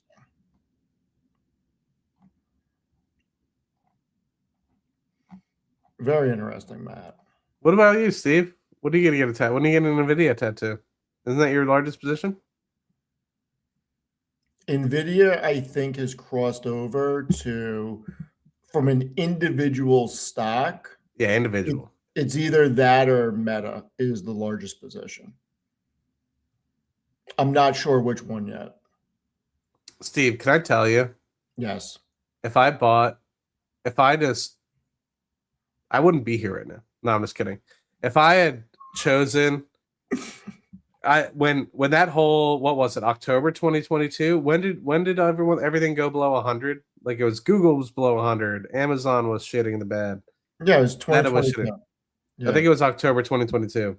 Yeah. When that happened, I was like, I'm buying in to Google and Amazon. Had I bought Meta, I tried. I told everybody in the world to buy that Meta was a buy. had I bought Meta, Steve, you'd be bringing me on basis points. I mean, we brought you two basis Like points. we have a very special guest today, Matt Farley. I mean, we brought you 2 basis points. I mean, but I was behind the scenes. You guys kicked me out. You're like, get the no, I'm just kidding. Get out, you're blocking the camera. No, as soon as I walked in, I was like, man, I can't sit here. I'll block this camera. I was like, I'm not interrupting this. I'm so excited. I have a picture with the next guest, and I'm waiting for you guys to drop it so I can post the picture. I'm excited. Good It is, good picture. I think, just as good as the first episode. Just different. I'm It's sure. just different. It's more applicable to markets. I listened to it yesterday in the car. It is it's really good. I'm really How did it sound in the car? sounded great. Yeah, the quality of everything was really good. The sound quality is so good. I mean, the studio does an amazing job. Um, it was, it's really good. The conversation's really good. I think everybody is gonna like it, and I think that this is going to open up the eyes on some things. Like I look, you saw the same me that you see on everything else. I think with Josh, we let him go and we were very interested in a lot of things. With this one, you heard me go after the Bears, just No like I do Bears. on X, just like I do on YouTube. I'm going Pats. I think I'm going with the It, Pats. it has, I think there's 2 or 3 Steve Rants in it. Yes. There wasn't really a Steve rant in the first Yeah, one. I think I did 2 or 3 rants. Steve. Yeah. Yeah. I think they said the background will be lighter in this one. The background is definitely lighter. I don't have the pictures, although I would show one. The studio changed the background around and it looks freaking amazing. When's the next one? Do you got it solidified? We're working on it. Do you know who it is? I have an idea. Um, Boo, I think I talked more than a minute in this episode. Or it's the same, more or less. You guys act well together because you're different personalities, but work well. Yeah, it's good. It's going to be good. I'm excited. Now we just got to find the next opportunities, Matt. I mean, there's a lot of people that I'm sure will want to get on. No, I'm talking about in the market, man. Oh, I mean, dude, Microsoft is fucking there. I mean, It it's is not there. Oh, did you write an article yet, Steve. Matt? I wrote one today. Did you? No, I'm slacking. I'm not feeling. I'm gonna write one after I go to the gym. You're a better man than me. I need to. When you're doing your anti Super Bowl, I will probably start one. I mean, I don't know if I'm gonna do an anti Super Bowl shit Oh, or not. one of your I didn't message you. I meant to. One of your favorite super major oil and gas companies is on the undercovered list. Ooh, let's take a look. Ooh. Let's see if it's been covered. Last night it had not had somebody write about it in pending yet. Which one is it? I mean, It's certainly not in the top however many. Hold on. Oh, I know which one it is now. I typed it in. I know why you're saying it like that. You know what? I don't know if I can write about them. I think I wrote about them not too long ago. really? Yeah. Hold on. Steve's been waiting. Yeah, I wrote about them at the end of December. Effing Steven. So I can't. No, I You gotta do might my be dividend series tonight because I switched the day on my dividend series to drop on Mondays instead of Thursdays. So I gotta write that tonight. I mean, yeah, there's only been 2 articles since yours. Pretty interesting. And this isn't good. You ready for this, Matt? What's The that? Sky Dweller goes for over retail. I did not know that. I mean, the basic Skydweller is like 40 grand, right? No, Maybe I was no. looking at the platinum. That's the platinum one. Can I ask a serious question? Am I too old to get Look like at that some spread, Matt. That's a good spread. I want the green face. What is the variation green face? That's a good spread. It's a great spread, but I'm not going to sell it. What's the great? Go to the view variations and go to the green face. Ooh, that's an even better spread. That's a pretty watch. Yeah, Lower volume, but yeah. That's a sexy watch. I And think it if I got were up to to get one, 28. should I get some drip, Steve? Like a Wait, some what? little chain? Please don't. No. No. So Mick can have a chain, but I can't have a chain. I'm just saying, like, you wear a watch. I want that drip. Mick can do the chain because he'll never wear a watch because the time is now and he has a cell phone. Does Josh Brown wear a chain? I didn't look. I mean, but you wear a fake Rolex all the time. Just freaking wear a watch. I need the full drip, Steve. I The need full like an drip. 8 to 10 millimeter. Oh, No, I'm just kidding. jeez. This is too big. Next I thing you're wouldn't do gonna it. tell me you want a freaking Cuban link, freaking. I was thinking for a nice platinum or a white gold curb chain. Ask the shadow government what she thinks. Shadow government. I'll find out. I don't have a shadow government to ask, otherwise I would. Yeah, I think June is right. Diamond Grill. Diamond Grill. Diamond Grill. I mean, Steve, some say I should just rob the jewelry store and tell them to make me a grill. Some would say you should just have a grill made. People say I'm in a different game. They're not wrong.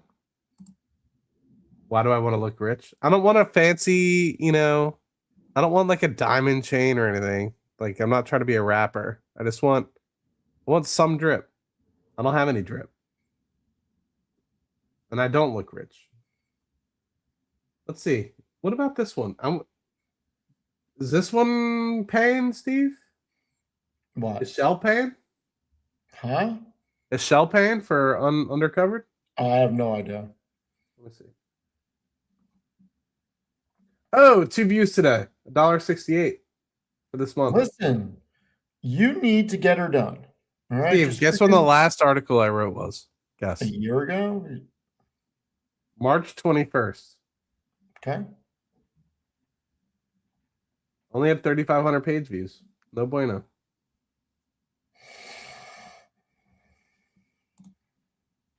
Where is it? Undercovered.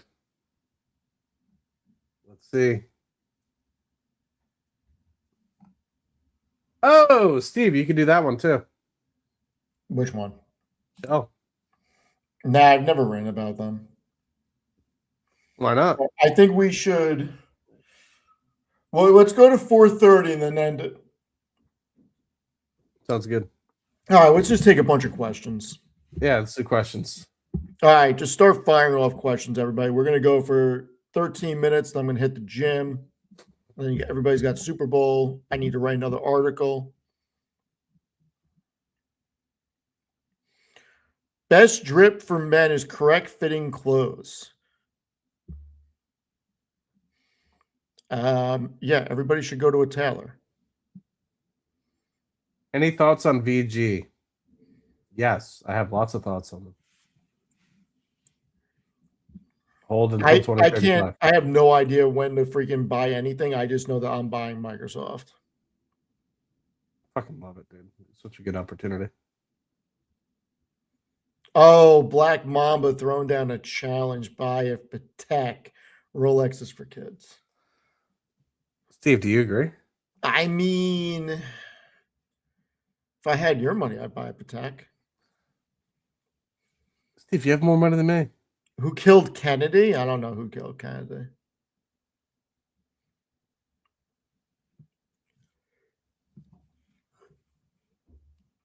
I am more bullish on SoFi after the interview. I think they did an incredible job on it.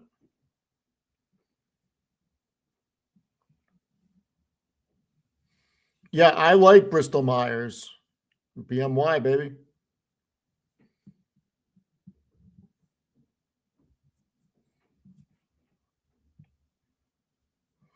I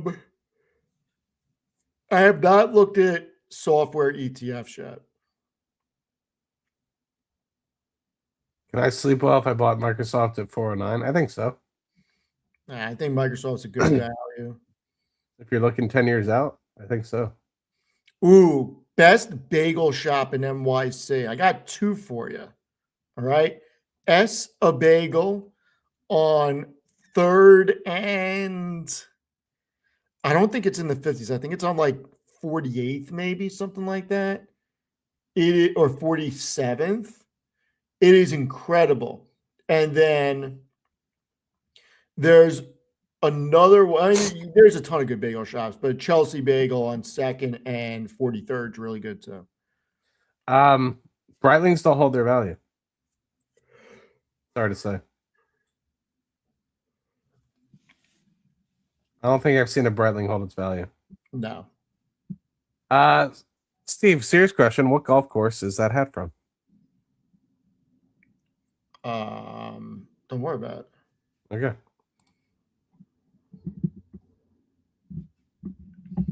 How'd you know it's from a golf course? Steve, I know everything. Okay. BKR take. What's BKR? Oh, That's a good question.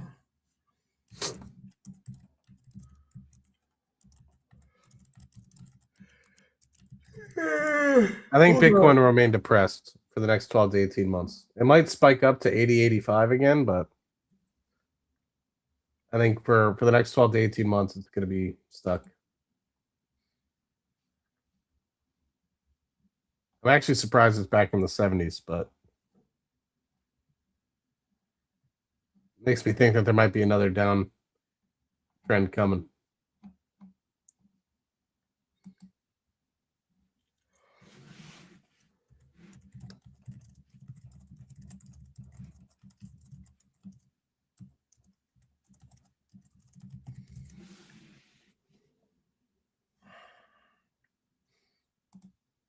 Yeah, Steve, what changed your mind to travel outside of the U.S.? You know what? You gotta start living life, right? It would be dope. I am curious if we do London, what part of London we'd stay at. You're gonna do London's London? I thought that's what you said. No, I said I'm gonna do London. Oh, you personally and not. Can you answer this? Is Landman realistic, Matt? It's good enough, I would say. There's some things where the magnitudes are off a little bit, but I think they do a good enough job. Does the cartel really do that to independence? Oh, I mean, I don't know. I can't speak on that. Don't say anything. I really don't know. What I will say is that if you think what Billy Bob Thornton is doing is being a landman, there's part of what he does, like when he makes the actual land negotiations and stuff like that. That's what a landman really does. But the actual operations piece and stuff like that, where that's more of a COO or like an operations manager. So I mean, just because he's running around making plays like that, like the landman piece is very much more about the land negotiations and things like that. So Gotcha. I heard season 3. I heard Billy Bob Thornton said, like, somebody said that he's not going to be on. I don't know if they're just trying to start shit. That better not be true. They'll incite a freaking riot if that's the case.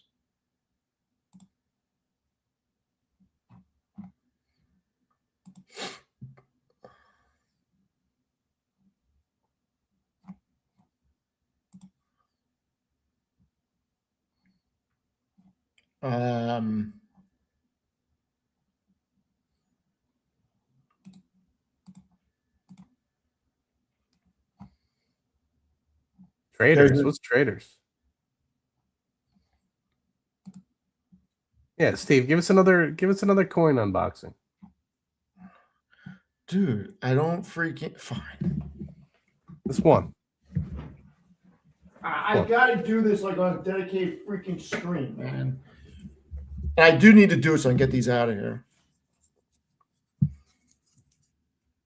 Breiling does hold their value. Okay, I'll have. What were you watching? Well, I do Chrono 24. What were you watching? They do not hold their value. Well, what were Damn, you? Omega. There's only like a very few Omegas that hold their value. Freaking Tutor, they just don't. My buddy's obsessed with tags, and I'm like, tags don't hold their value. Yeah. Look, you should not buy a watch as an investment You should buy it because you want to wear it and you like the dial in the face and you like the watch. But the reality is that there are certain brands, i.e., Rolex, AP, Patek, that hold their value much better than other ones. That's the reality of it. Right or wrong, that's the reality.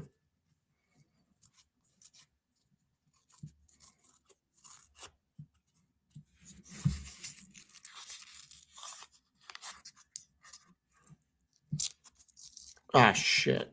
There we go. Is gravy red or is it more white? Huh? I don't know. It's what somebody asked.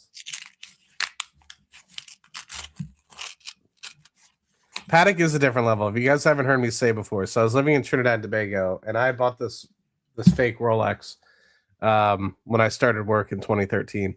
Oh, what do we think, Steve? It does not look like any of these are going to be silver at all. We're going to find out. It doesn't look like it though. And I was living off the company's dime. They were paying for my rent and everything like that.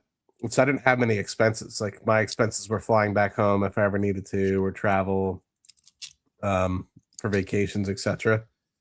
And so when I came home, I was just like, oh, I have some money now, like, I've saved for a good year or whatever. And then I go into the Paddock authorized dealer, and I was like, or maybe it was AP, whatever one's cheaper. I think it was the AP. AP.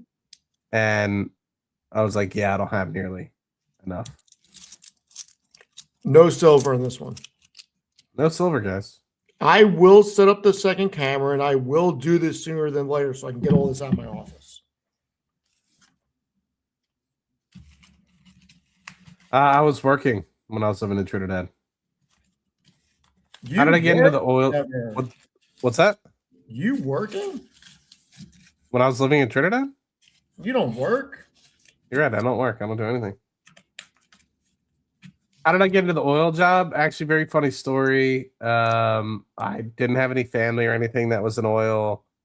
Originally, I was going to go to school for like sports medicine or like sports training. So like if people get injured or whatever on the field, my thought process was to like get a job with like the Eagles or something like that. And then, so I was just doing like a general science degree. And then one of my buddies was like, hey, you should look at petroleum engineering. I started looking at it. I was like, this is really interesting. And it pays pretty well. And so I kind of just stumbled into it. And then my junior year, I took my first petroleum engineering class. And my head had kind of exploded. Like I was just really interested and it seemed really cool. So yeah. I just loved it. It was awesome. There you go. I like it. All right, Matt. Let's call it. I'm gonna do the same. I think I'm gonna go try to get in shape. Thank you everybody for joining. Appreciate it. Go follow Matt. Let's get Matt to 20,000 subs, please. we're almost at 20K, Steve. What are we at now? I don't know. You tell us. I'm at 19,524. Love it. In the last 28 days, plus 249. So at this rate, it'll take me another 2 months, but I'll get there. Love it. I appreciate all the support. Good stuff. If anybody's interested, you can follow me on Spotify as well. If you guys like to listen while you're doing stuff around the house and you can't keep the phone open, I try to keep it up on Spotify, so you can hit follow on Spotify. That'd be appreciated, so I could get monetized on there as well. Hopefully, reach more people. That's the hope. And who knows? Maybe we'll see you guys later tonight. Maybe we won't. I don't know what happens. We'll see. Do I also sing on Spotify? I could get monetized. Maybe I'll release an album. Ooh, that would be nice. Nice Christmas album. Called "Why Doesn't Steve Love Me Anymore?" That's not nice. That is not nice. All right, everyone. Thank you for being here. We will be back at you during the week. think Matt has Cash Flow Chronicles on Tuesday night. Yes. We will probably do an impromptu stream sometime during the week. Go follow Matt. Go follow Basis Points, the new show. Follow everything. And we will see everyone later. Have a great night. Thank you all.